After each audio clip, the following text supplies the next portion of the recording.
Steve, you want to check that sound whilst the intro video's playing along there? You'll be able to hear if the audio's working. Well, hello everybody and welcome in to another stream, whatever this is. Never did get round to naming this. This is a little bit looser. This is a Friday night discussion. It's Friday nights in Glasgow. My name is John C. Walsh. It doesn't stand for Cecil, although my sister used to say it back in the day. I'm the host for tonight. Stephen, the hostess with the mostest, and Stephen John McLaughlin to my left. Maybe you're right, yes, depending. Once again, John, here on Scotland Today. Scotland Today, John McPie. Stephen John McLaughlin is my co-host. And yeah, we're going to be discussing a number of things. Stephen, there's a number of things on thy's mind. Perhaps not pertaining to Football Manager, but you sent this over, and I found it interesting myself. Obviously, it's old news, we're not going to lie, it's slipped from October, but we are obviously not plugged in to the sort of the wider Football Manager community. Clearly, we were. There was one point where we were fucking hardcore, well up for it. Like I'm in a fucking sardines tin again. Oh no, you don't, do you, Stephen? You know what it is? It's because I forgot to unmute you. I unmuted the wrong thing. I'm a fucking silly sausage, so I am. That should be you now. You should be fine and dandy, Stephen. Everybody missed my John McPie impression. The reason you sound like you're in a sardines can is because you are being heard via the speakers. Wow, that's via the microphone on my t-shirt. So it's like fucking 3 levels of inception, 3 degrees of separation of Kevin, 3 degrees of separation. I don't know what the fuck I'm saying here. But yeah, needless to say, Football Manager 2025, Stephen, delayed until March this year. Obviously it came out, this news, a couple of months ago, October. I want to say, we're obviously massive football fans. And once upon a time, I know you, Stephen, going back even further, you were right into Championship Manager back in the day. Yeah.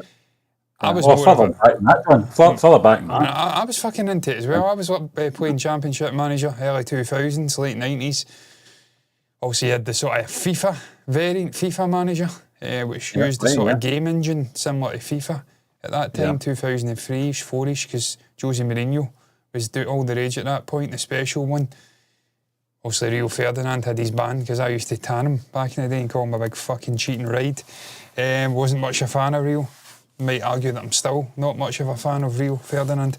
But once upon a time, massive fans of Football Manager. And to be fair, the only reason I've not really delved into it in the last few years is because it's so time consuming. It's all consuming, the game. Once you go down the rabbit hole, you're lost. You're lost for weeks. Because there's so much detail, there's so much depth. And it's very realistic, Stephen, and obviously being able to take a shit stain of a club, I don't know, a fucking Lincoln City in England, or like a Forfar in Scotland, or like, I don't know, can't think of a German example. There is no shit stain German clubs. Every single German football club seems to have a following of at least 20,000 fans, even in like the fucking 10th tier of German football. There's like 10,000 people turning up and celebrating. Over here, it's a dog and a cat sitting on the hedge. But there's something that's really enamouring about being able to take over a little club and build them up, or taking over your favourite football club, which in my case is a Glasgow Celtic. Yeah, and winning Champions Leagues with them, which is not going to happen now. Yeah, there's something very. You've got to be into it first and foremost in regards to football/soccer. You've got to be passionate about it to really get into these kind of games, because you need to have a lot of time. And John, we talked about this a few months ago in terms of me. The older you get, the less time you've got in terms of. I thought you were going to talk about the other thing. About these things, and you become obsessed with them in your sort of youth. But you're absolutely right. I've been playing these type of games since the sort of early to mid 80s. The original series from Kevin Toms, who did the Football Manager games, very basic. And back in those days, I don't even know if you had the proper license for the club names. You certainly didn't have. You remember Pez? Yeah, and it was just it was just it was they changed the vowels. That's all they did. you know. Don't know how to get away with it. Weird, really weird. But yeah, I mean, you've got to really be passionate about these things because it's a big chunk of your life you're going to take away when you play them. And you're absolutely right, John. Championship Manager was sort of peak level in terms of gameplay and detail. And then obviously I think round about the mid sort of 2000s, 2005 Football Manager, the brand. I think the original brand from Kevin Thomas was sold off in the 90s, maybe the late 90s or something like that. So it's got a connection to the old sort of Football Manager games, but obviously going forward, Football Manager 2005 came out. It's been 20 years. I can't believe it, John. I had the copy. I think you and I had 2005 at the time. And it just looked like Championship Manager. And then later on, we found out it used the same sort of coding. They obviously, I don't know what the deal was, but clearly I've lost your audio in my room anyway. Hopefully we've not lost the audio in the actual stream. Yeah, I can check it, John. I can check the playback anyway. But it's happening the other day. It was great, you know. And it's just I saw it trending today on X, and I went FM25 that is, and I thought that's weird because I thought it was always out. There's a couple of levels to this discussion, Stephen, that I'm going to get into. I'm going to throw you under the bus with. Certainly rumours regarding the...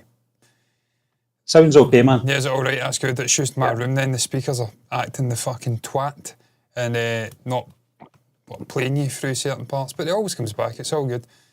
Just the sort of medium in which you can play this game. There's some interesting news. Certainly going back a year or so, 2 years, that Netflix are offering a new gaming sort of platform where you can stream games, I think.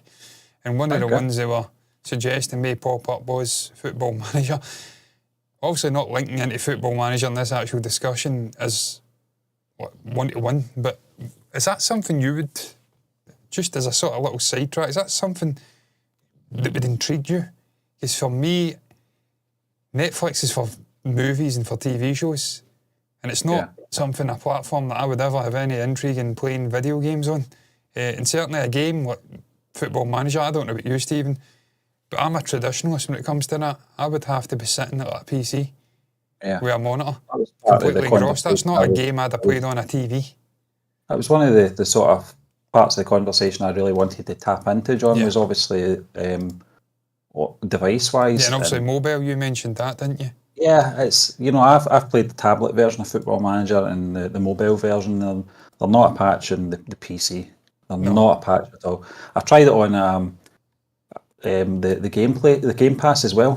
Football Manager's on that, and it's just, it doesn't have the same sort of vibe to it at all. It's a point and click type of game. That's basically it. It doesn't really work well on the Xbox. It doesn't really work well on the tablet, I don't think, because tablets are obviously a condensed version of the game, so you're only getting the sort of highlights, the sort of top surface of the game, if you like.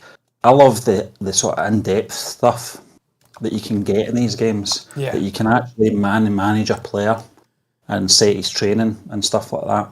Yeah, there was a point as well where you could handle the press, wasn't there, where they introduced the press conferences and you could get quite sarky. I think you could put custom things in as well.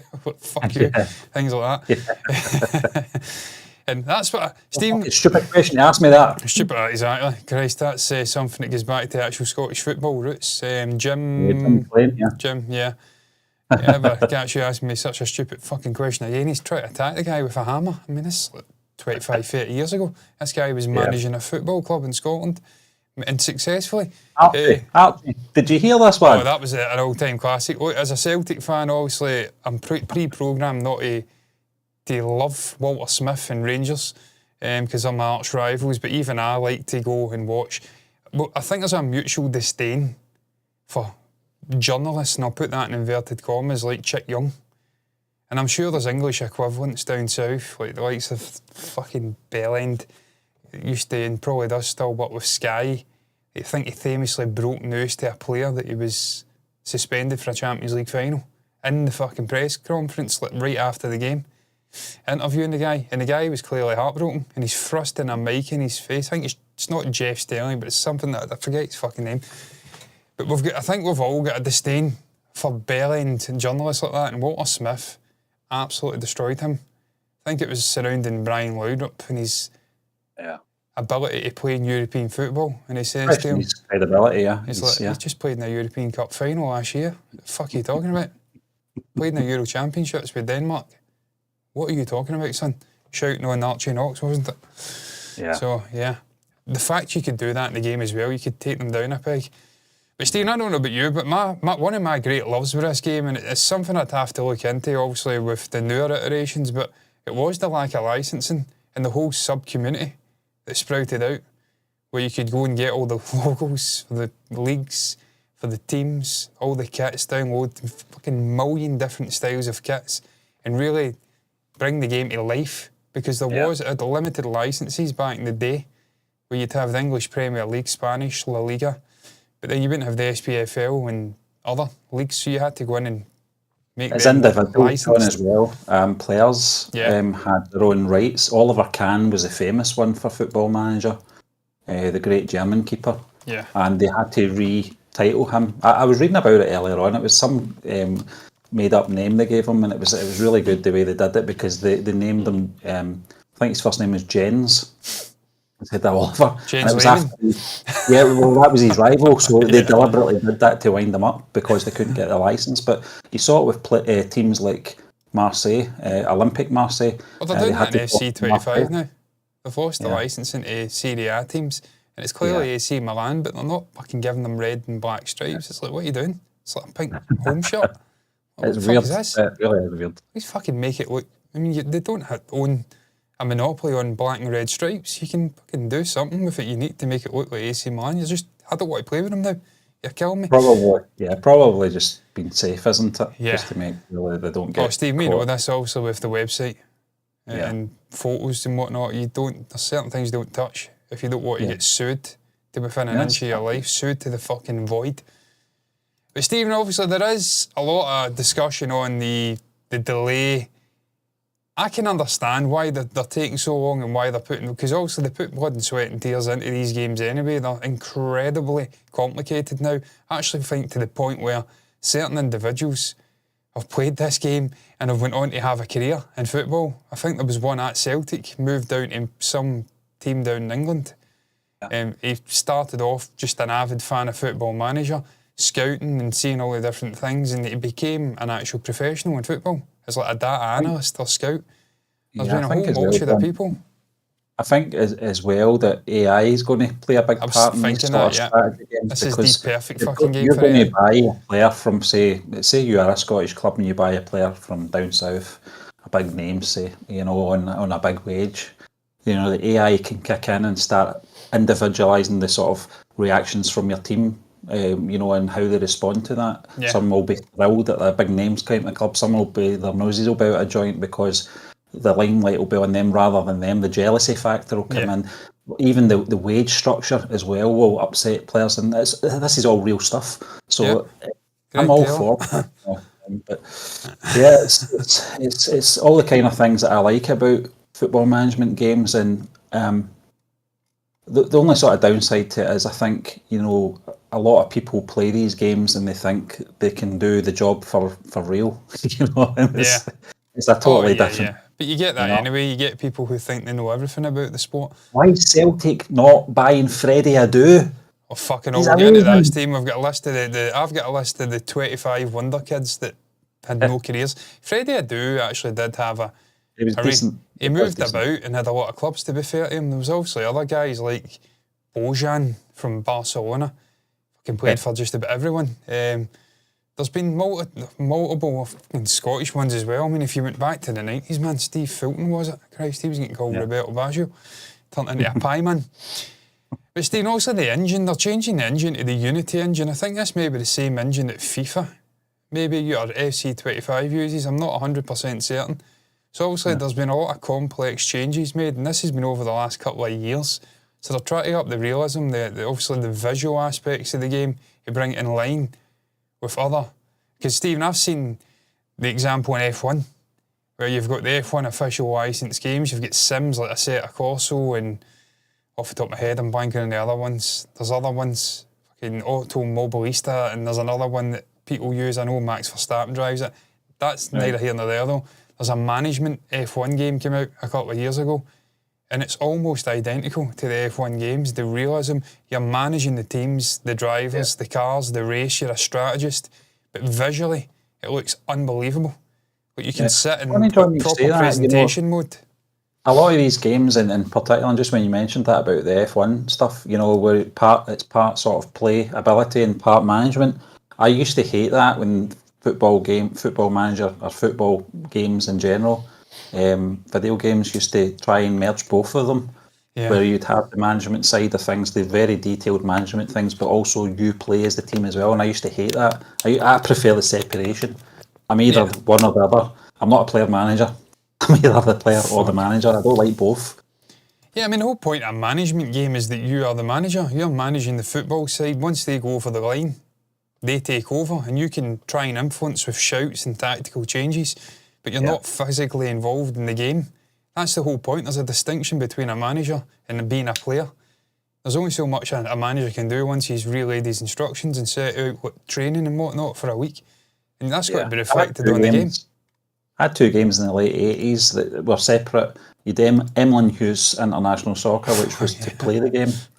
And then if I wanted to be the manager, I had a game called Kenny Dalglish's Soccer Manager. Kenny Dalglish. And it was a totally different thing altogether. John, you always loved the thing about management games was the stadium editor as well, didn't you? I fucking loved it. Yeah, it was LMA, I think, or something like that back in the day.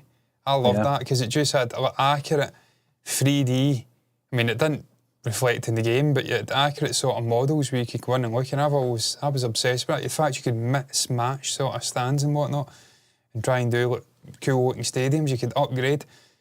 That's what I'm after, Steve, in these management games now. I mean, I'm probably not the target demographic at this point because I've got so little time for stuff like this. Back when I was a teenager, I could just sit and fucking dedicate hours of my life editing it, getting it right, playing it, winning fucking 3 Champions Leagues in a row with Celtic and things like that. Ridiculous things. Also, I was cheating, there's no doubt about it. I had a save in the semi-final, and if I lost for the 20th time, I just keep replaying it. Maybe 30, 40 times until I won, get into the final. Cheating bastard. Never had any managerial talent in my life. Certainly not in a football capacity. No chance, man. That's why I don't even try to sit in the stand. Well, I do.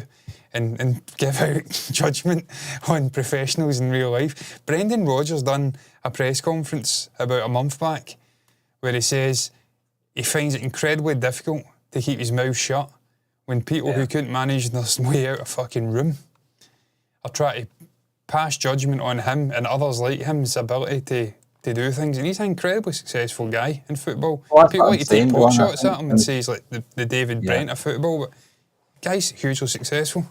I think once, that's what I was trying to say earlier on, was that, when a lot of people play these games, they think that's what it's like in real life. And it's certainly not. The amount a football manager anywhere has got to juggle. As you said, you've got to manage the press. You've got to get them on side to an extent as well. The fans, of course, the fans are you're working for a board as well that you have to work with. You're working with the players, you're working with your coaches, the list goes on. It's a thankless job at times until you win something, that is. But that was the aspect of the game that was so compelling back in the day. But I almost felt like as it got more complicated and there was more features added, that's when I started to fall away from the game. That's why I kind of says on the thumbnail, a whole week to actually play a game. Yeah, exactly. You were fucking trying to deal with so many different things, micromanaging, like training and this and that. There was a simplicity and, strangely, it was complex at the same time. The Sims was like that. There was a sort of charm to the first Sims game. Yeah, that's the exact example. It was good graphics, but it was basic enough to control and enjoy without it being stressful and actually feeling like a job. Yeah. And then as the Sims developed, they threw more sort of functions in and things you had to deal with. And I've lost you. You're back. Looking after a family that wasn't yours.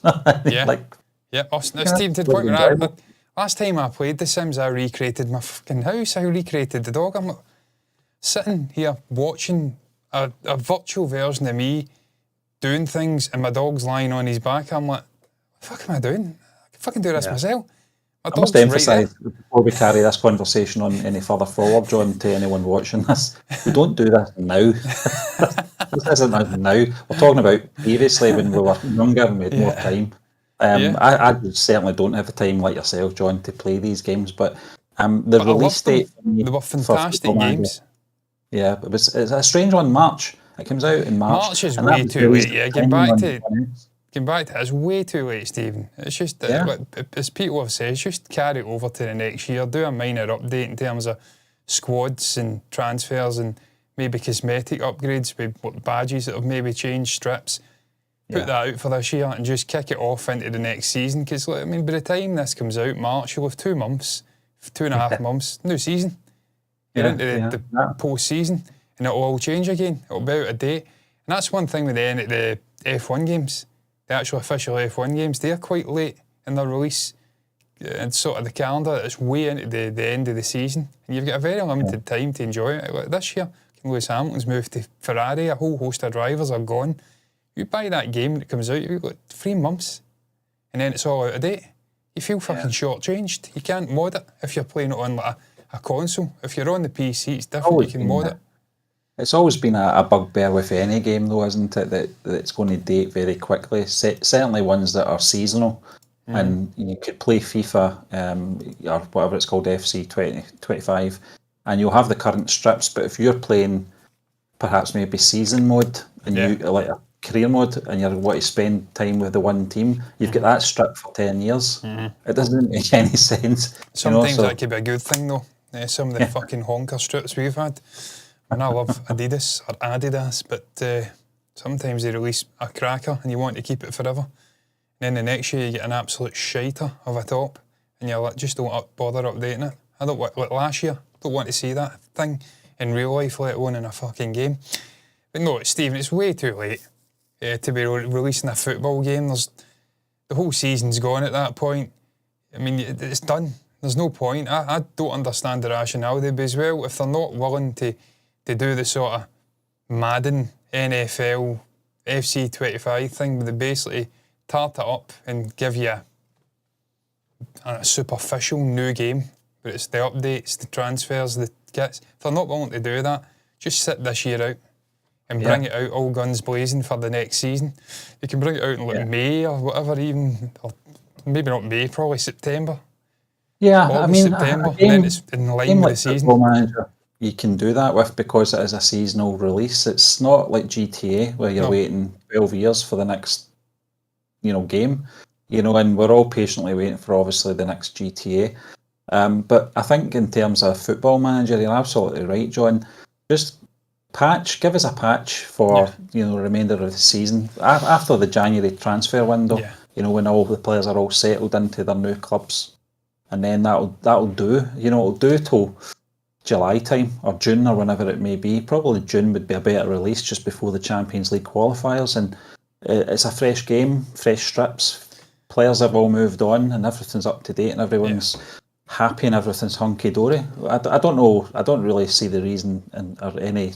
They'll probably argue that they're too busy on the actual game to devote time doing that for a sort of tarted up 2025 or 2020, whatever year, 2025 version, and then bring that out for the next season.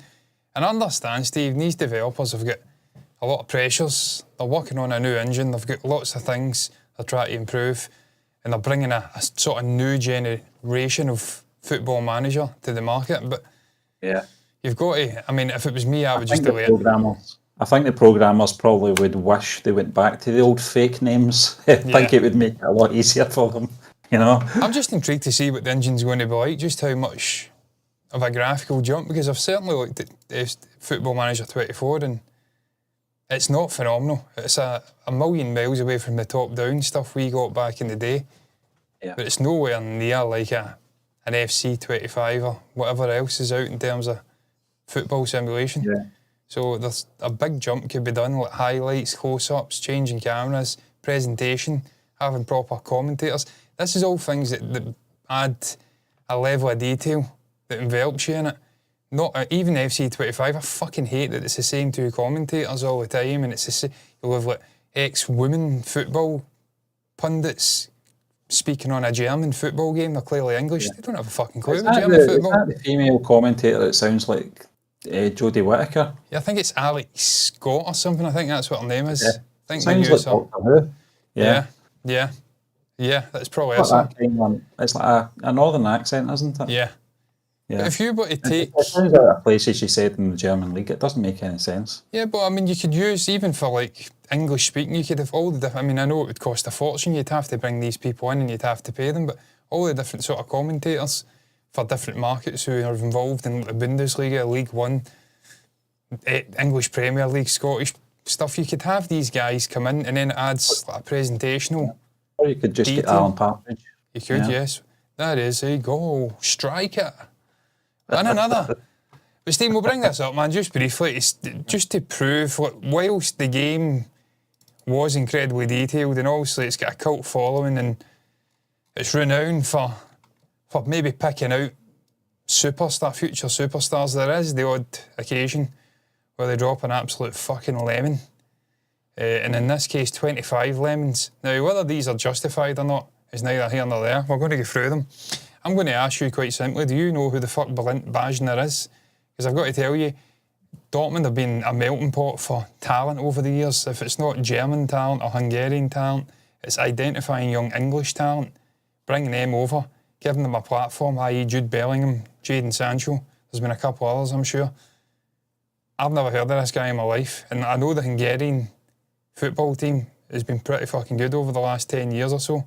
The Magarovic. But what did they say? Magarozic? I think that's the Hungarian term for hungry. Who'd have thought it? Never heard of Bernd Bajner. Have you? Who the fuck is that guy? He's got a cool haircut. Never. I heard of this guy. I remember Ravel Morrison. I do remember this geezer coming through at Man United alongside, who was the other guy? Blonde-haired geezer scored against Aston Villa in the last minute. Do you remember that dude? How far back are you going? Right about here. Alex Ferguson, end of Alex Ferguson's time. I want to say it was... God, what was he called? One-haired guy, Luke Chadwick? I don't know. No. He was a sort of... I don't know if he's South American. I can't remember who his name was. He scored against Aston Villa, last minute goal, and that was it. He was like their version of Tony Watt, disappeared off the face of the earth. I want to say it begins with an M.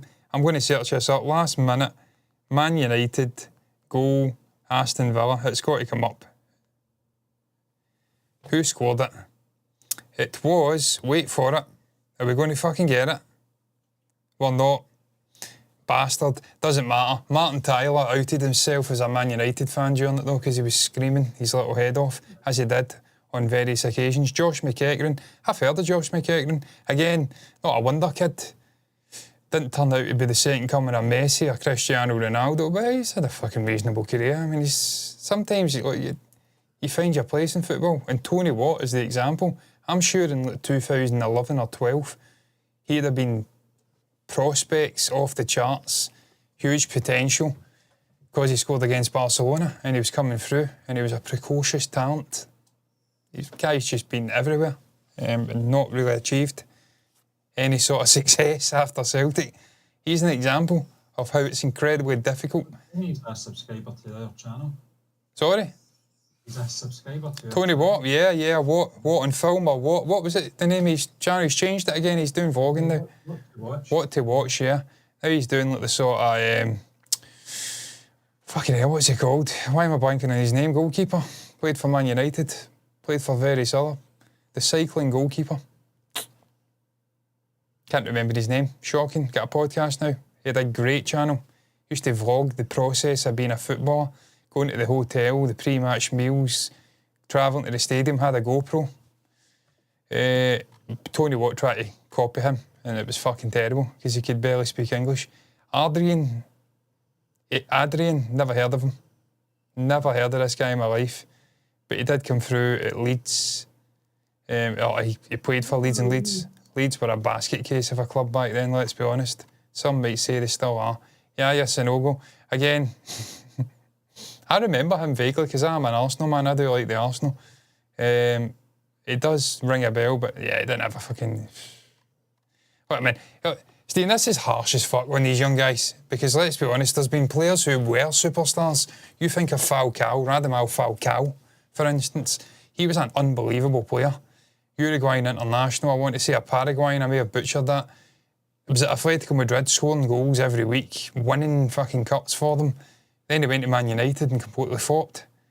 There's a whole host of players like that. Robinho went to Man City, wasn't really that great. When I think of Man City in that new era, I think of Tevez, I think of Aguero, Yaya Toure, guys like that coming in, and they really took them up a level. But Robinho was the first superstar signing from Real Madrid. He was a fucking great player. But sometimes a club's not a good fit, and they flop. Again, Celtic, Chris Sutton, unbelievable football striker, scored goals, won the league with Norwich with Shearer. Was at Blackburn, I think, went to Chelsea, flopped. So it's harsh. Sometimes it's harsh on these young guys. They get fucking praised to high heavens and they're the second coming of Messi. Baby, I remember this geezer. I remember him. But yeah, did fuck all. It's all Man United. It's all Man United. Zivkovic. Never heard of him. Wellington Silva. Never heard of him. That was the fucking guy I was talking about. Federico Macheda. That was the one that scored against Aston Villa in the last minute. Sensational debut goal for Manchester United. Done fucking nothing. Done nothing. We could go through this until the end of time, really. I've heard of this. I remember him. But again, this was the Cesc Fabregas era where he was a superstar. But they just were weak as water, Arsenal. It was post Vieira. It was post all these big personalities. Incredible, talented team. Van Persie, the likes of that in there. But just didn't have a dig. And were found wanting time and again. Bojan, we all remember Bojan. He got linked with Celtic numerous times as well. You come through La Masia, is it? Masia? I don't know how you call what you call the Barcelona Youth Academy. You've got long hair, you're kind of falling in the footsteps of Lionel Messi. People are touting you to be a superstar. Stephen, that's what makes or breaks a player. Yeah. That's what makes or breaks a player, and it's something you can't really put into a video game.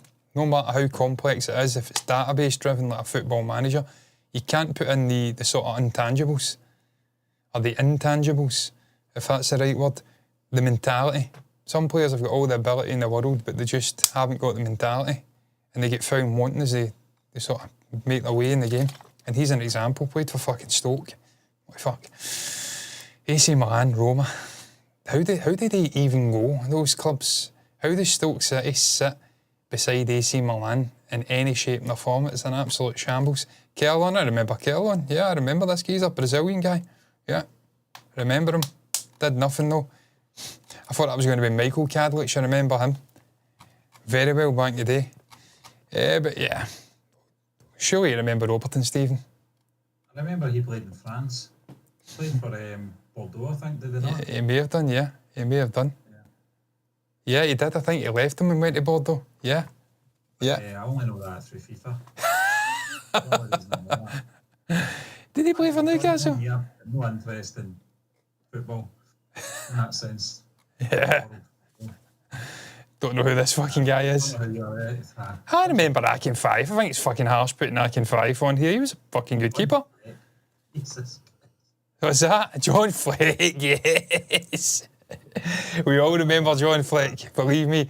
I'm just amazed, Stephen, and this is going to be probably football bias from me, to be fair. But I'm amazed in this top 25 that it's not just all fucking Rangers players. Because like the last 15, 20 years, there's been so many superstars come through. Fucking Greg Wild, John Fleck, Patterson, Nathan Patterson, just off the top of my head. Alan McGregor, like 20 years ago, he was going to be a superstar. Played for Hull City, did fucking nothing really. There's so many examples from that particular club that came out, did nothing. They bumped them up to be superstars. And like I says, we're not completely blameless as well. Tony Watson, example. John Fleck, I think it's harsh. He wasn't a superstar, but this guy's had a fucking great career. He's played for a lot of clubs in the Championship. He's had a distinguished career. He's made a living. He's a good football player. Same way Akin 5, or Fayev, however you say his name. This guy's played for some of the biggest fucking clubs in the world, I'm sure. Yeah, moving to Real Madrid, Barcelona. Was he? No, he didn't move. He just stuck with fucking Russian. But he was a good keeper. Yeah, I remember this. That dude, he was a good keeper. Kerrison, don't know who the fuck he is. I'm moving on. Freddie Adu is the famous one. He's the famous one. Everybody talked about Freddie back in the day in Football Manager. Yeah, because he was 14. You know, I think his stats were very high. I think that was the reason and the potential. I think it was a scouting sort of filter where he was always top of the scouting list. For I don't know if he was maybe. I think it was it DC United. I can't remember who he played for. And it was just sort of top of the pile in terms of young prodigies. And I think that's how everybody latched on. You know, try to get a bargain, a very good player for a good price, and he was one of them. Yeah. As you said, he did have quite a good career. Yeah. I don't want to say it was anywhere in the sort of way that the Football Manager game portrayed him. You know, if he did, he'd be playing for the Real Madrids or Bayern Munich. You know? Yeah. It was a good player. It was. And again, it just highlights what you said earlier, Stephen, that you can play these games and you can get lulled into a false sense of security with the level of detail and how it sort of draws you in that you think you are becoming like a football manager, and you think these guys are going to turn out exactly like they do in real life, and like I says, like they do in the game, they're going to do that in real life. Actually forge a great career. He's going to play a big part in this. Steve, He's going to deter a player's if they like their sort of surroundings. You know, if you're bringing a player in, if you're managing maybe a Scottish club or an English club, and you're bringing a player in from perhaps Japan, and it's a culture shock, yeah. Absolute great players, you know, great stats and great prospects. AI will be able to deter whether or not that player will enjoy the culture. Yeah. You know, and all that kind of thing. Yeah, there's probably a sort of. I mean, the vast, but yeah, probably. I mean, yeah, if they can improve it to such an extent where they're able to maybe, I don't know, obtain. I don't know how you would be able to do that, but maybe obtain information on the player, individual traits, maybe press fucking releases or something, just give you an idea of what he's about, what makes him tick. I suppose they could. These are huge data mining machines that are doing AI, and obviously we've had news break that I think China's got an even more powerful way, algorithm or whatever you call it, machine learning fucking set up than OpenAI. I have no clue about AI, and it's probably came through there. But it's getting more complex and better trained as the years go on. So who's to say within 5 years or something that it's not able to determine whether a player... I'm imagining, Stephen, that like the scouting databases and sort of professional stuff that's involved in identifying players is like a slightly more complicated version than what Sports Interactive and Football Manager are providing. I'm sure it's the same sort of algorithms, same sort of information that they're using. Obviously, they're using it to present a football game. These other ones are using it in a professional sense to fucking relay it to professionals, managers, scouts. But they'll be mining from career stats, watching games, determining what they're good at, what they're not good at, how they build attributes and stuff like that. So nothing to suggest they can't do that with AI moving forward. Never heard of these fucking guys, man. I think there's a common theme here. There's a lot of like Mexicans and American-based players. And obviously the markets in these fucking Samba. Yeah. Obviously the markets in these places are massive, and there's probably like a yearning to have a superstar. Certainly in the US 15 years ago, football wasn't even what it is now in the US. It's growing and it's going from strength to strength. It's a massive population with really athletic and talented sports people. You've seen that with obviously basketball, American football, baseball, all these different sports, hockey. They invest a lot of money in their sports. They've underachieved. College level upwards, you know, so the education's there for young people to develop as academics as well as athletes, which we don't have here. No, we don't. We've got shite weather as well. That's why, you know, back in the day, footballers, when they became into that sort of retirement age, they would have to start thinking about buying a pub because that'd be the next thing. Yeah. or a nightclub or whatever, because they didn't have the education behind them. Or if you were I'm switched not on saying like everybody. Jim Craig, obviously, Yes. I lived in Lying, a very Dentist. educated man. I think he was a dentist, yeah. qualified dentist. So it wasn't like everyone was like that, but the sort of most players from the 60s, 70s, and 80s dedicated their life to playing football and football only. And the and pay didn't have wasn't like what it is now. Yeah. They just didn't get paid anywhere near the incredible figures that Yeah. lesser players are getting now, let's be honest. And we've seen that with, like you says, previous European Cup winners, certainly from Celtic, having to do the ball boy, or not ball boy, but the kit job at Celtic, having to do dentistry work. Also, there's more switched on ones who were a little bit more recent, the likes of Robbie Fowler. I think he's got a huge portfolio of homes that he bought, so he was kind of party David boy, and people Beckham. thought he wasn't really switched on, but he was fucking switched on because he bought all these houses. Yeah. There's other examples where they've been kind of switched on, maybe I think horse most racing, I think, with footballers- Michael Owen. I think most footballers from the 90s onwards have got a plan. I think the likes of the Gary Nevilles and the Jamie Carragers have got their production companies and stuff like that. If you looked on LinkedIn, you'd be surprised to see the amount of footballers from that period who are all, got businesses and companies, etc. I think Paul McStay is one. I think he went to Australia, part of a computer software. It's crazy, isn't it? Yeah. So you've got... They do think beyond that. That's absolutely right. John did come back to that point in terms of the US. It's just another developing sport where we used to, back obviously here in Scotland in the 1980s, we used to laugh at the Americans and the way they played football. They couldn't really kick a ball the way you're supposed to naturally, because they just didn't have the development at that point in the sort of 70s and early 80s. But they've advanced, but became a more developed country for what they call soccer than Scotland. Scotland's went back the way. Yeah. And It's the went weather as forward. well, though, Stephen. Investment. I mean, we kind of joke about the weather, but the weather is really tragic in this country, and it's just not conducive for young people to go out and play in. We've not got the facilities. We've not got sort of indoor pitches and all weather pitches where kids can go and play. Howling wind, pissing rain for like 160 days in a 300 fucking something year. It's just ridiculous. The weather, so that doesn't help you. If you're in an environment, certainly for golf, for instance, I think I fundamentally believe that's why fucking America is just incredible at golf. Also, Europe's pretty good at golf as well.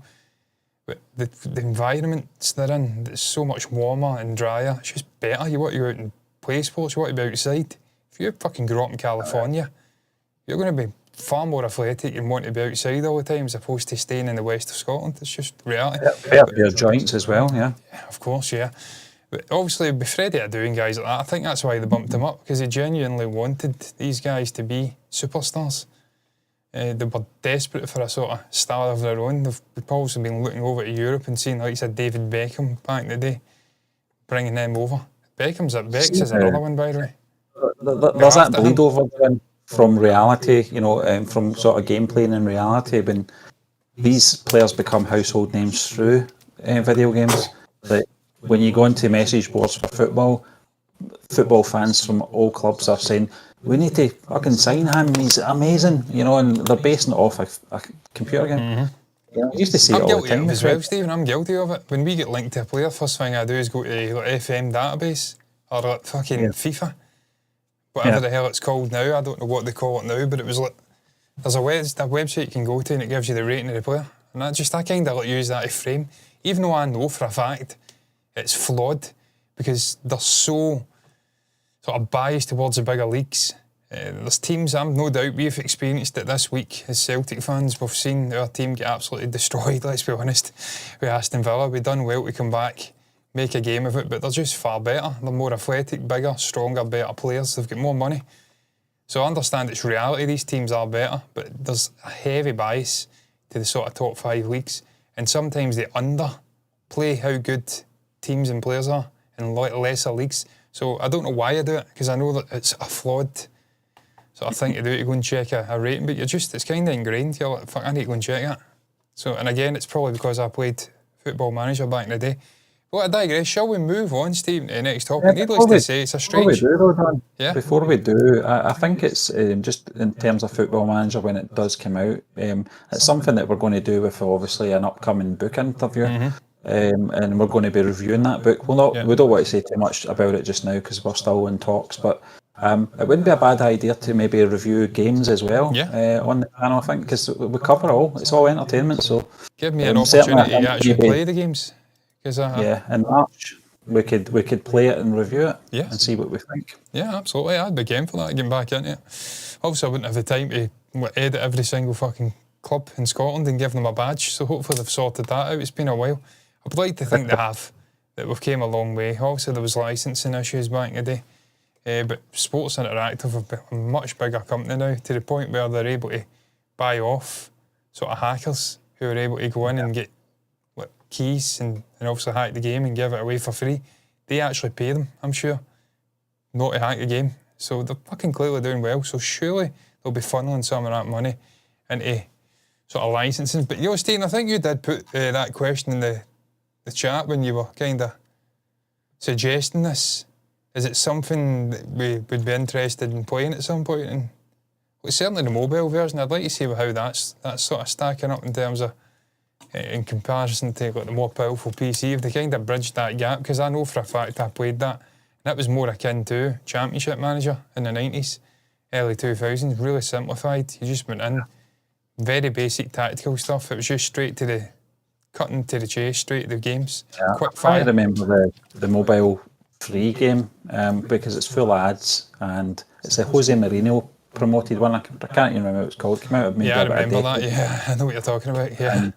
Yeah, it's one of those ones, and very much like Football Manager mobile, it's very limited in what it can do. But the best experience is obviously on the PC, John. Yeah, absolutely. But look, we'll see. Time will tell if it's been a wise decision to delay it until March, or whether they've made a complete arse of it, as we like to say here in Scotland. Jeremy Hunt, yeah. I think it's pretty fucking late, to be honest, in the year to be releasing a football game, and you're dating it immediately. So it's a strange strategy. I understand the rationale for it, but I would delay it until August, and then you've got the full calendar year for people to enjoy the game. But a cynic could say, and you can't be, because they can't even release it. They can't release 26 5 months later. They just can't do it. So they're kind of locking themselves into this cycle of being out of date after 3 months. It's a fucking really strange strategy. I don't agree with it. It's like packing a manager every November, yeah. Yeah, it doesn't make sense. Just delay it. Delay it until we start the new season. Come on to thought, guys. It's literally 25. We're into 2025. It's 24, 25, 25, 26. It makes more sense just to leave it now. But look, I digress. What's your thoughts? Share your thoughts down below if you've got anything to say about Football Manager 2025. You're looking forward to it, looking forward to this new engine. There's a whole other fucking sliding scale of conversation about this Unity engine and the people who make it charging more for the use of it. How that's going to have ramifications. We ain't got time to talk about that though, because we'll be here all night. What's your thoughts on it? Are you looking forward to it? Just general discussion on Football Manager.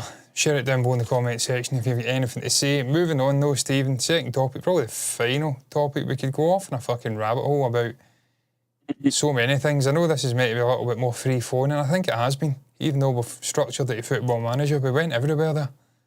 We were all over the fucking place. I was talking about John Fleck, and then I was talking about F1 games. We were going all over. Just briefly, very briefly, want to touch upon a certain well-tanned president of a country losing his fucking mind in a press conference. I don't know if you've seen that, Stephen. This could end the conversation very quickly if you haven't seen it. I've not seen it. Absolutely mental. There was a plane crash in Washington. Obviously, a helicopter flew into the plane. Guy's fucking batshit. Honestly, really is crazy. But what I digress, that's neither here nor there. Ryan Gosling, Stephen. Ryan Gosling, Star Wars. Not two things I thought would ever mesh together. Ryan's a very out there guy. He's certainly an A-lister. But he does a lot of wacky films. Like you said, The Nice Guys, Driver. He's done other movies that are slightly off-piste. But in the main, he's a very well respected, brilliant actor of his generation, well known for doing drama movies as well at this point. I never thought I'd see the day where Ryan Gosling would appear on the shores of Star Wars. I don't know what the fuck that even means, but ever appear in a Star Wars project. It doesn't seem to me to be... I was just visualising Weasel in the Suicide Squad there when I said the shores of Star Wars. I don't know why. Washing up dead. Don't do it, Ryan. I'm just going to end the chat completely here. Ryan Gosling in Star Wars, ? I'll be saying, don't do it, Ryan. Just don't. You've got a great career. You're appearing at the Oscars, you're dancing. You played Ken in the Barbie film. This will kill your fucking career, mate. This will kill your career. Don't do it. But what's your thoughts on it? I thought that. Sean Levy. I agree. I don't think he should do it, and it's not just because of his career. I just don't think Star Wars should get made now. I just don't. It's just they're talking about a new trilogy that's episode 10, 11 and 12 now. And I'm like, they fucking don't know what they're doing over at Lucasfilm. They really don't, because they've already said, they latched onto the Skywalker saga with those 3 last films, which are just no connect at all. I don't feel a connection at all with those last 3 films, apart from some nostalgic pieces and interlaced throughout perhaps maybe the first film. Certainly not with the second and the third one, the episodes 8 and 9, but I talk about a new trilogy that Rey's going to carry on forward, and it's going to be called the new Jedi Order or some shit like that. Yeah. And I'm like, it's just going to be the same old shit. It's going to be the same old shit. I don't know where you go with it. Where do you even go with it? Who's going to be the villain? You've no fucking Vader. You've no fucking blank his name, Jesus Christ. Chief Palpatine. You've got no Snoke. There's no real Sith that we know of. There's no Kylo Ren. Where the fuck do you go with this story? She's killed it. They've killed it. Kathleen Kennedy's killed it. The Rey character in the actual universe is fucking killed it, stone dead. Where do you go with this as a universe This is why now? Ryan Gosling should not touch it with a barge pole, because unless it's maybe some web series or something like that, which I think he'll do. He's too big a star to be doing things like that. It has to be a film. And I'll be honest with you, John, I'm not really interested in Star Wars anymore. I've moved on very quickly from it. I don't get upset about it like some people do. I kind of glance over what their next plan is, and I don't even believe what I'm reading anymore. I don't go, oh. I just think that's bullshit. That's not going to happen. Because this is all they do. It's all they do at that studio is they come out and say, we're doing this, and then they don't do it. We're doing this, and then they don't do it. We're doing this, and then they don't do it. It's just time and time again. How she is still president of that studio, I don't understand. I don't understand how she's not been removed. I don't know. I really don't. It's She's incompetent. Like in Star Wars universe, where they're questioning, she's been in power far longer than she should have. It's like we have to get Samuel Jackson to burst into the room with his... I wish we fucking could. I wish we could get Samuel Jackson in the actual fucking Lucasfilm studio.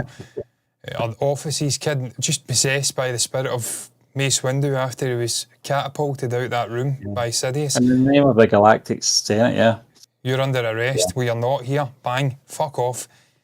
You don't get Star Wars.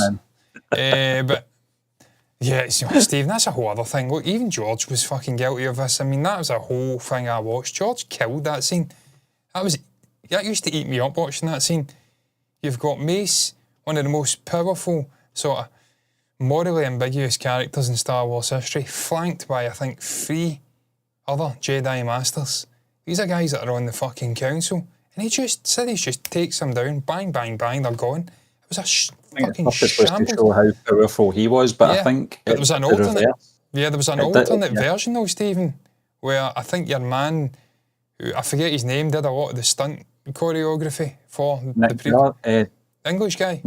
Nick Gillard, I think. He had come up with a whole complex scene, and there was a stunt double for obviously Ian McDiarmid, and it was going to be an epic sort of lightsaber battle between him and all these different masters. It'd have been fucking unbelievable.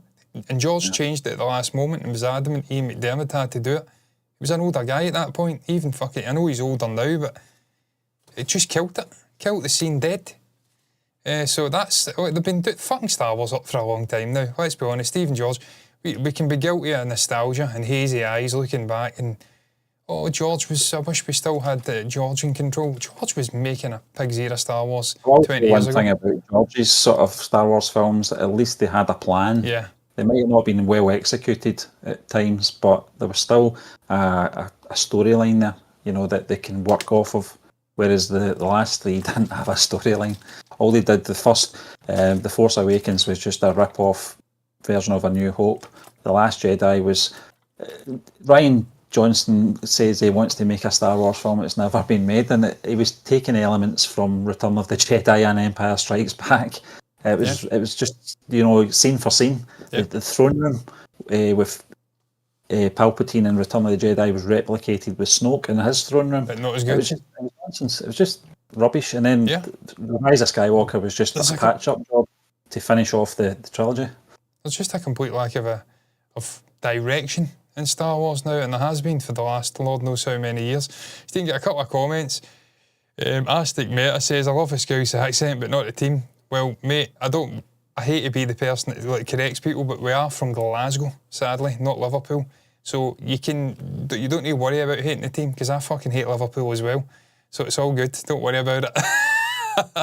I like Arsenal. I'm a Celtic man, but I like Arsenal as well. And I firmly want Arsenal to win the league. So fuck Liverpool, I'm with you on that. I don't like the team either. Have you guys watched Emilia Perez yet? Not yet, but I've obviously heard of it.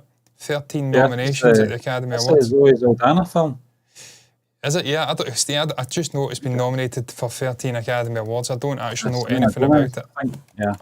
Zoe Saldana is actually incredible when you think about it. She's been in just about every major franchise in the last 15 years. Star Trek, Star Wars. She wasn't in Star Wars, Star Trek, Marvel, and what was the other one? Avatar. Yeah. 3 of the 4 the major franchises within the last 15 years or something. She's been in, and now she's nominated potentially. In a much a fucking lauded and highly nominated film. I don't know if she's nominated. I presume she isn't, because her name's not Emilia Perez. I'm going to assume it's Carla Sofia Gascon. That's not how film works. Just because you're the lead actor doesn't mean that's you getting the fucking nomination. There can be a supporting actor, outshines, and it happens all the time. I'm thinking off the top of my head here. There's probably examples. The Godfather. Al Pacino outshone Marlon Brando for me. Marlon won the Academy Award. Pacino deserved to win, didn't even get fucking nominated. But no, in short, haven't seen it. Heard about it though. I've heard it's overrated.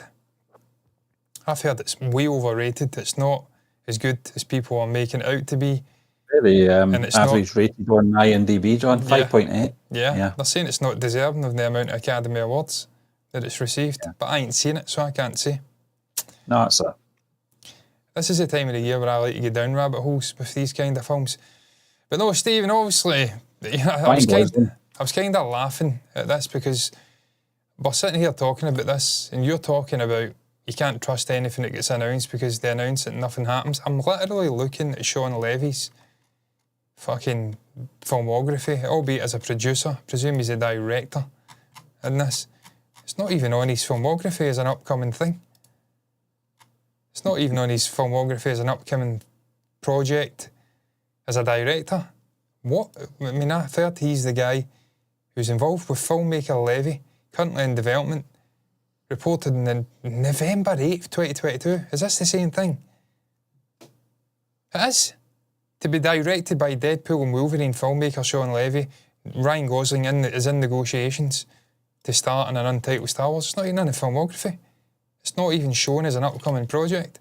That shows you how chaotic and discombobulated the whole fucking thing is. Because I think the latest director they've sort of connected to a Star Wars upcoming project was the one that wanted to make certain individuals feel uncomfortable. Yeah, she's gone there, I think. Or maybe she's not. Statement to make. Yeah.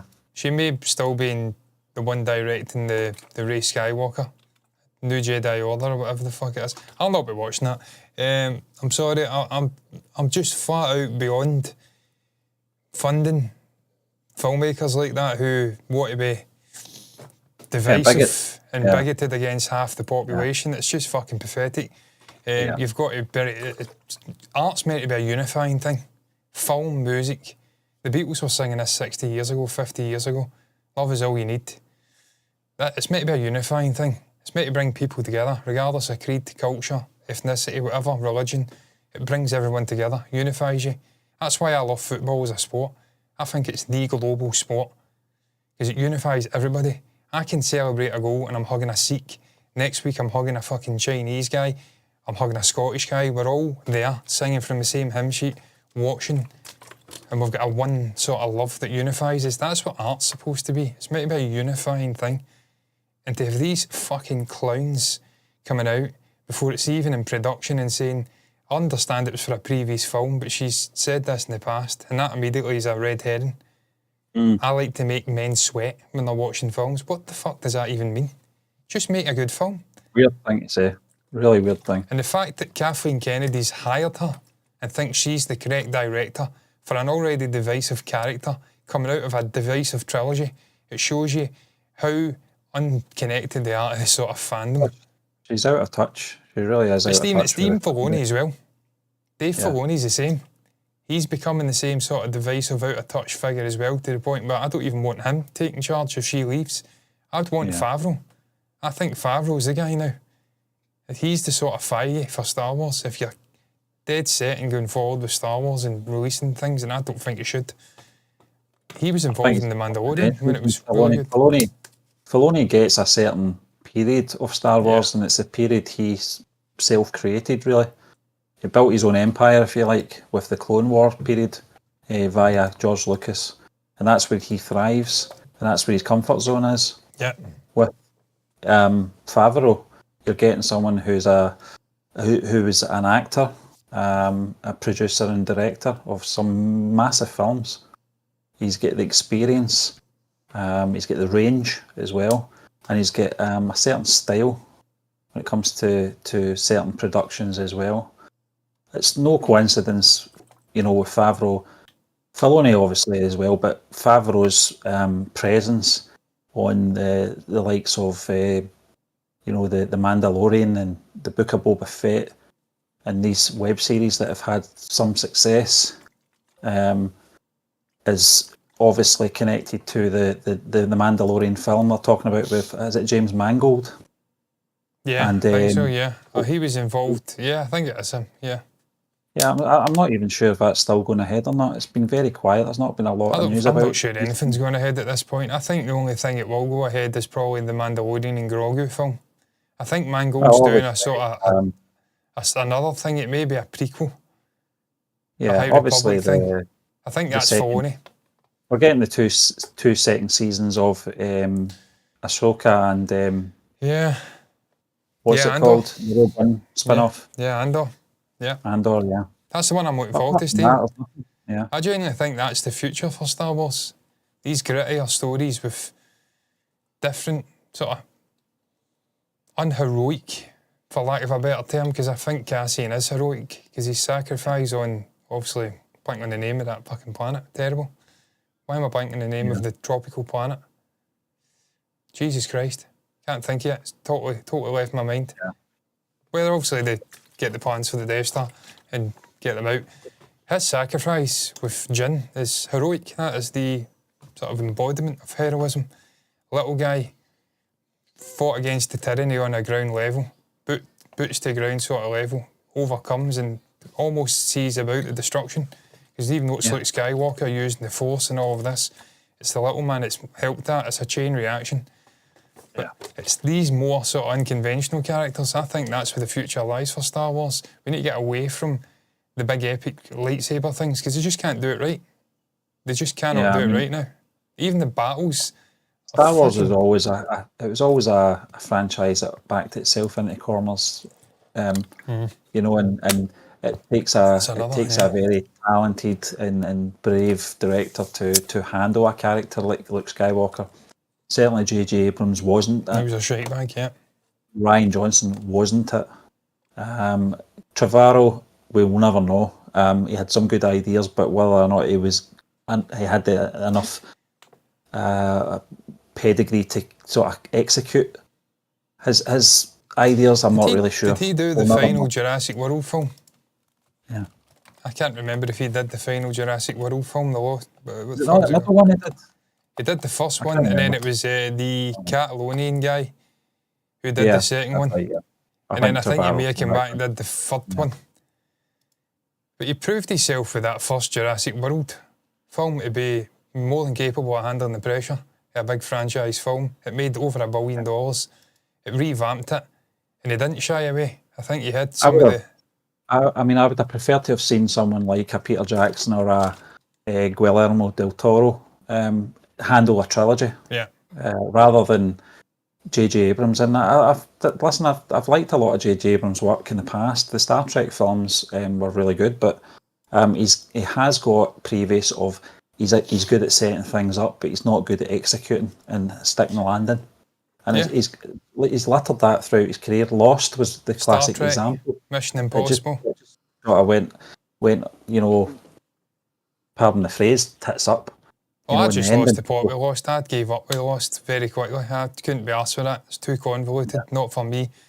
And then it all ends with a fucking dream or some bollocks. They're all dead at the end. I don't even know. I never watched it. I've no interest in watching it.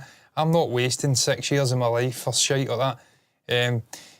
If I'm going to waste that amount of time watching a TV show, there has to be some sort of coherence. And we've seen that with the likes of Vince Gilligan and Breaking Bad. That's an example. Better Call Saul. That's an example of coherent storytelling. They've got a very clear journey they want to go on, and they see it through at the end.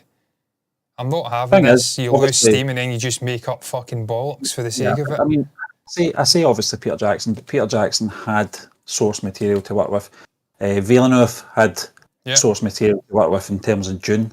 Whereas Star Wars is a thousand balance because they disregarded the expanded universe. Perhaps there was for shit good in reason. there, Stephen. There was. I seen it. Yeah. But there was some great storytelling. Well. There was great stuff in that expanded universe as well, though. We had the Jason and God, what was she called? It was the kids of Han and Leia. Yeah. We had them, and they were both Jedi. One went evil. Even Luke, he wasn't this sort of decrepit old fucking bitter guy who was hanging about with space nuns and drinking fucking blue milk out the teat of hideous aliens like some Herman Hermit. He was actually a guy, he was out there, he was vibrant. He had a relationship with Mara Jade. Instead of following the same sort of failed sort of footsteps of the hubristic Jedi before by not wanting to have a relationship with anybody and becoming this Excel guy who was hiding his feelings, fucking to the point where he cut off and missed his best friend when his friend's dying. He actually went out and tried to change it. The way that the Jedi operated, he was trying to build an academy. There was a bit in the Force Awakens. It was a missed opportunity, and I think Mark Hamill actually mentioned it as well when he was reading the script. You know how they had that read-through in the room? There was a famous photo of them all in the room in the circle. And he was there, and he came to the point, I think it was in the forest near the end of The Force Awakens when Kylo Ren's taking on Finn. Mm-hmm. And should have been him. You see the lightsaber kind of flickering in the snow, and that was the moment that Luke should have come in. Yeah. You know, he should have just force grabbed the lightsaber and just schooled Kylo Ren to the point he ran away. Yeah. And it wasn't. It was Rey. It was Rey. Fucking no training. Barely held a lightsaber, but she's picking this thing up with force. You see, Steve, that's why you need to have a coherent voice throughout the entire trilogy, and why it was the wrong decision to have Abrams and then Johnson and then ultimately go back to Abrams, but initially want to have Trevorrow. If you had gave Trevorrow the full trilogy, you've seen what he did with Jurassic World. It was a similar universe to Jurassic Park, but it was an all-new cast, and they were doing their own thing, and then he slowly brought the other players in and gave them, whether you agree with the way it was handled afterwards, neither here nor there, but it was certainly a lot fucking better than Star Wars in the way they handled the OG cast. There was no reason for them to come back. Leia was just a fucking fart in that. All those films, she had no real purpose, just looking about, gaping. Really it was almost with Leia's sort of presence in those three films, it was forced. Yeah. Carrie Fisher hadn't acted in a long time, and it's not her fault. I mean, love her to bits and miss her to bits, but and love the character. But you're absolutely right. She didn't really have any purpose other than some sort of exposition scenes, and it was almost like a Kathleen Kennedy agenda to push the character of Leia to the forefront, ahead of Han Solo, ahead of Luke Skywalker. And they were always, the good thing about the original trilogy was the three of them were equals. The three of them were, a team. There wasn't one stood out. I mean, people had their favourites. People loved Han more than Luke and Leia. People loved Luke more than Han and Harrison, Leia. though, wasn't it? People loved Leia more than Luke and Han. That's just the way it was. We all had a favourite, but you all respected the other ones. There wasn't an agenda to push the one up to the front. They all played their part. Classic example is probably Empire Strikes Back. The way the three characters are split off, or I should say Luke split off from the other two, was the best thing they could have done. Yeah. Give them their own arcs and responsibilities. And they did it. And that was back in the days when Mark Hamill was top billing over Harrison Ford, who was a bigger star at that point. So it just goes to show there was an agenda, obviously, with Leia and those later films, sadly. And obviously Han. I mean, Han had the potential to use Han's sacrifice as a sort of mechanism to just torture Kylo moving forward. In fact, he took his father's life at the Senate with the dark side. He was trying to kill off the past and hope that fueled him to become more powerful. And it could have really went somewhere dark with that. It was just like the Obi-Wan TV show, where there could have been a lot of darkness and him being tortured by what he did to his best friend, his brother. And then when it's revealed that he's still alive, there's so much potential with that, and they just fucking dropped the ball by forcing a 9-year-old Leia into the story. Likewise, in the sequel trilogy, dropped the ball by trying to redeem Kylo for some strange fucking reason. I mean, I love Adam Driver. I actually liked the Kylo Ren character. He had great potential. But they ruined it. They just ruined the whole trilogy, and we keep talking about it because it still fucking winds me up. Like 6 years later, it winds me up how much they dropped the ball. Yeah. This December, Force Awakens becomes 10 years old. Oh, fuck. I know, it's crazy. Yeah. You remember? Yeah. Buzzing to go and see that, Stephen. Kevin couldn't even sleep. He went in with no sleep. Was worried, he says, what if this isn't good? He was right. To be fair, the first one, I mean, it was clearly just a rip-off of all the ones before, like you said, but it wasn't the worst. There was still potential there. But they just dropped the ball with every character, which is incredible. Normally you'd have one or two, but every single character they dropped the ball with and fucking ruined. And I believe it's deliberate. Some weird things went on, like bringing Harrison Ford back after he was killed off was weird. I still don't know what that was. He's not a Jedi.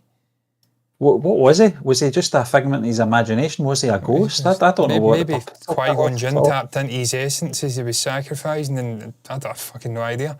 The scoundrel, the scruffy looking nerd here, there's no fucking Jedi. I still don't understand, was that the same Palpatine as the one from Return of the Jedi? I don't know. I honestly don't know what. You know what, Steve? Maybe Han was a Jedi all along. Maybe we all got it wrong when he handled Luke's lightsaber in Hoth and he said that a mortal line and I thought they smelt bad on the outside.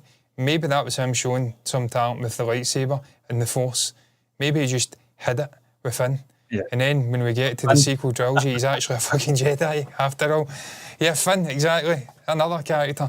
Brilliant actor, charismatic, young actor. John Boyega.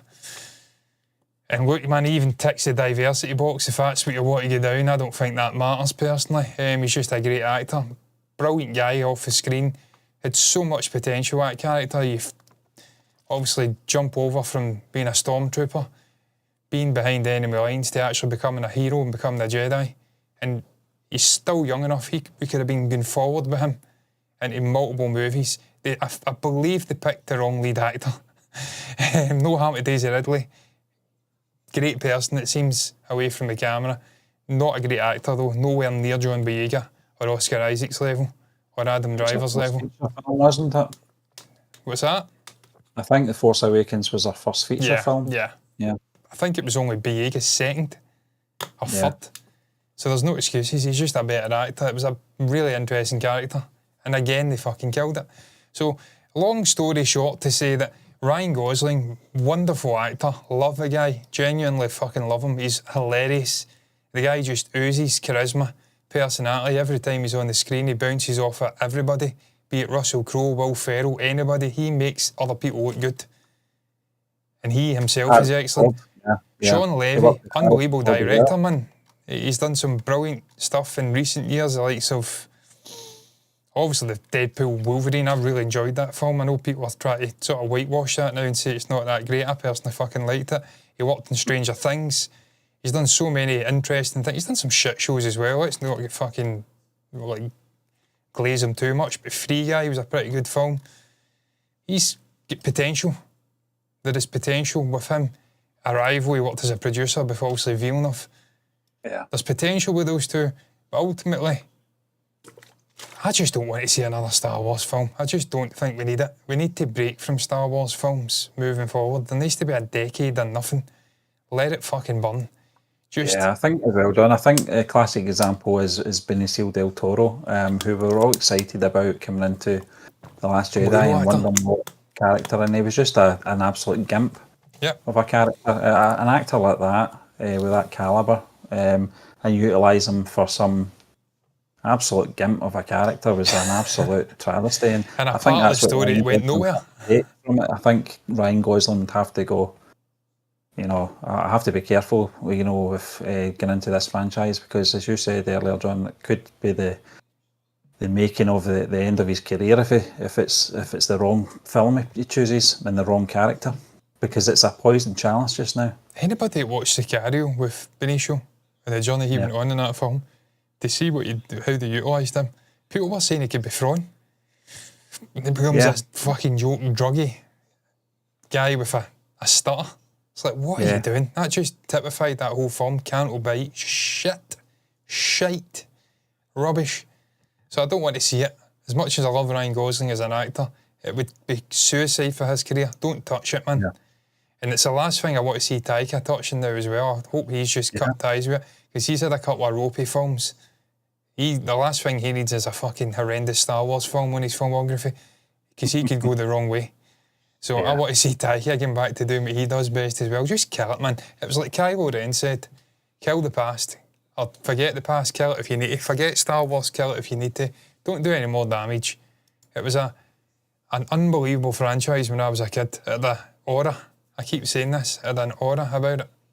Yeah. The merchandising, everything. It was a special franchise and it's became a joke now. So I don't want to see it getting further cast into the dirt by Kathleen and her cohorts. Get them to fuck. Get people in who are competent. Leave it. Keep producing the odd great TV show and all with interesting different characters. And then give us a fucking perler of a film in like 8 years or something. And just the Max von Sydow stuff, this begins to make it right. Actually make it right. Instead of saying it as a line in the opening part of the film. Fucking walk the walk, don't talk the talk. But I digress. I think we're done, Stephen. I think we are, yeah. We're done off. I'm actually surprised that's went for an hour and 20 minutes, I'm not going to lie. I suspected that would be 40 minutes. Clearly I underestimate every week just how much I love the sound of my own fucking voice. And I'm sure... Star Wars. Yeah. Stephen, Star Wars is a passion project. I can talk about it until I'm blue in the face, but it pains me physically what they're doing with it. It physically pains me. Even the game, man, that last game that came out, fucking terrible. I'm physically pained by the utter morons who are in charge of the franchise and the actual IP, whatever you want to You wonder what George Lucas thinks about it, though. I don't think he gives a shit. You know, well, I think in private he's probably seething. Yeah. That something he built over 40 years has just crumbled.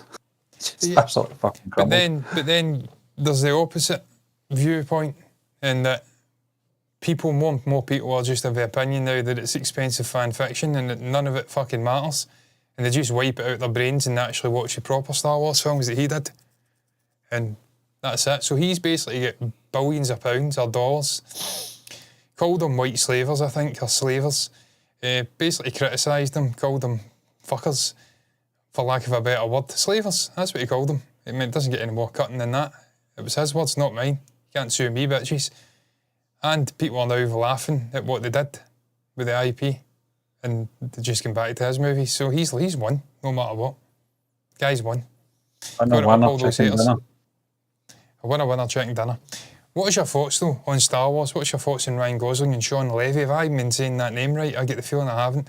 Is that something you want to see moving forward? Do you want to see a Star Wars movie with Ryan Gosling? Can Ryan be the guy to save the Star Wars brand from utter annihilation? I personally think we're way beyond it. It's like some sort of fucking fungal zombie infection that's taken over. And I'm not going to say any of that bollocks that the likes of Trump come out with. It's nothing to do with diversity and all that shit. It's just really bad writing. Really bad writing and people with agendas. The diversity of the cast, neither here nor there. It's just how you utilise the cast. And they have done a really bad fucking job. What is your thoughts, though? Share your thoughts down below about that, about Football Manager. Anything you want to share, pop it down below in the comment section. Thank you very much to Astique Meta for coming in and commenting. Even though I've not seen Amelia Perez and I'm not a Scouser. Hope I didn't offend you, mate. You didn't come back. Probably can't understand me. Doesn't matter.